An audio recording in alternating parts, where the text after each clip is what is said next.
Hello, I'm Amy. Welcome to the Museum of the History of Science. Instruments from some of the most important scientific breakthroughs of the modern era are here. The museum has an unrivaled collection of scientific artifacts, and there are incredible objects wherever you look. This device was used by the Italian inventor Guglielmo Marconi to illustrate how radio waves work. Whenever he pushed a button, a bell would ring on the other side of the room. This was the first step towards the invention of the radio, which began the age of the mass media.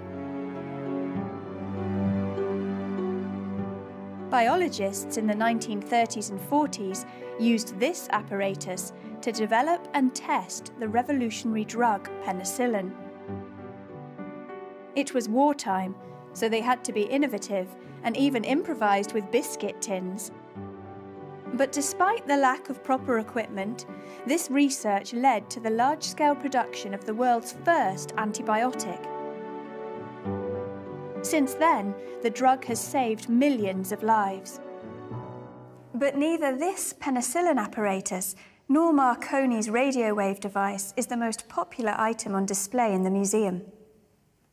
The museum's most celebrated artifact is this small blackboard. It might not look like much, but it was used by the genius physicist Albert Einstein. He visited Oxford in 1931 and explained his theories on the age and size of the universe using this very blackboard. You can still read his equations today, if you can understand them. The Museum of the History of Science is home to one of the largest collections of scientific instruments in the world. It opened as a science museum in 1925, thanks to the donation of a huge collection of scientific instruments from this man, Louis Evans.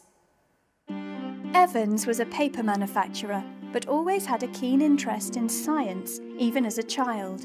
He didn't do well at school, and contemporaries reported that he could not spell, but liked blowing himself up with chemicals. As an adult, he travelled around the world, collecting artefacts from the worlds of mathematics, astronomy, and navigation. He was particularly famous for his outstanding collection of astrolabes.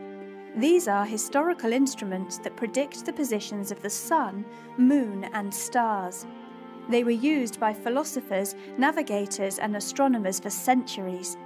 They were a central tool of science in ancient Greece and Rome, and had a huge influence on the Islamic Golden Age and the European Renaissance.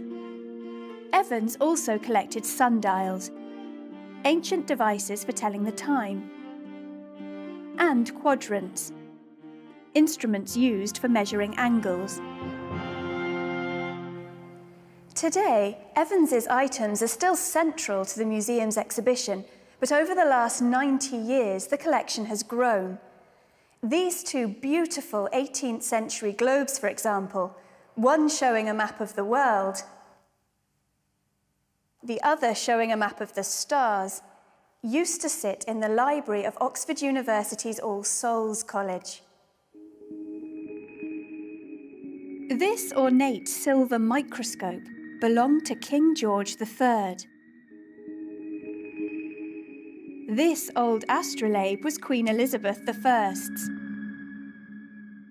And the famous British engineer Isambard Kingdom Brunel owned this sextant, an instrument used to measure the angles between 2 points. There's an old clockwork universe showing the orbits of the solar system, and a variety of timepieces from ancient civilizations. Some people think that science is all about facts and figures, but the items on display here, whether it's a beautifully crafted 16th century astrolabe or a wartime biscuit tin, really bring science to life. It's a wonderful combination of science and history, and thanks to the passion of people like Louis Evans, visitors can enjoy these fascinating objects for generations to come.